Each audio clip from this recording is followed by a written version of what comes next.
لە ڕۆژی جیهانی و کوردستانی مامۆستایان یەکێتی مامۆستایانی کوردستان لقی کەرکووک بەیاننامەیەکیان بڵاو کردەوە تێیدا چەند خاڵێکیان خستە ڕوو.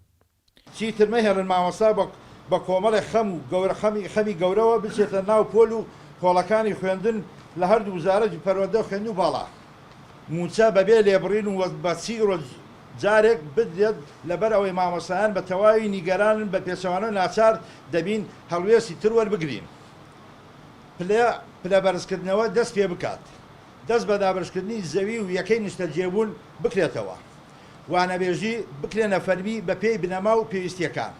یەکێتی مامۆستایانی کوردستان لقی کەرکووک داواش دەکەن پەرلەمانی کوردستان ڕەشنووسی ئەو یاسایی پێش 2 ساڵ لەلایەن یەکێتی مامۆستایانی کوردستانەوە پێشکەش بە سەرۆکایەتی لیژنەی پەروەردە و خوێندنی باڵاکرا پەسەند بکرێت.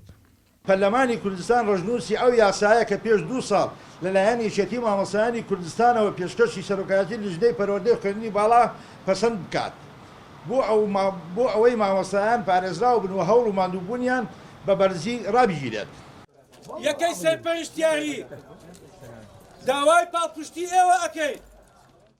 هاوکات لە ڕۆژی جیهانی و کوردستانی مامۆستایاندا بەشێک لە فەرمانبەران و مامۆستایانی پەروەردی کەرکووک بەشی خوێندنی کوردی گردبوونەوەیکی ناڕەزایەتیان ئەنجامدا و داوایان کرد حکوومەتی هەرێمی کوردستان موچەکانیان بۆ خەرج کات هاوکات کار بۆ گواستنەوەی ڕاژەکانیان بکات بۆ سەر حکوومەتی ناوەند.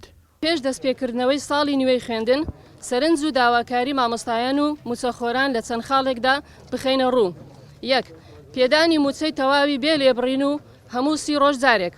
2. دیاریکردنی چارەنووسی موچە بە ناو پاشەکەوتکراوەکان دەست پێکردنەوەی تەرفیعی مامۆستایان کە 8 ساڵە ڕاگیراوە. گواستنەوەی ڕاژەی مامۆستایان و فەرمانبەران و خوێندنی کوردی بۆ سەر حکوومەتی عێراق و بەغدا و چارەسەری کێشەی موچەکانیان. بەردەوام بووە دەوامکردن بەڵام لە ڕووی ماف و داخوازیەوە هەمومان هەمان معاناتمان هەیە بەخۆشمەوە کە موچە وەکو پێویست نییە گرنگی تەواو نادرێن نەک بەس کەیسی موچە خوێندکارەکانمان لە کاتی تاقیکردنەوەکانە هەڵەی زبانەوانی هەڵەی بابەتی کۆمەڵێک کێشەی تر کە ناتوانم بە دوو دێر کۆتایی پێبێن. ئازادشکوور گەلی کوردستان کەرکووک.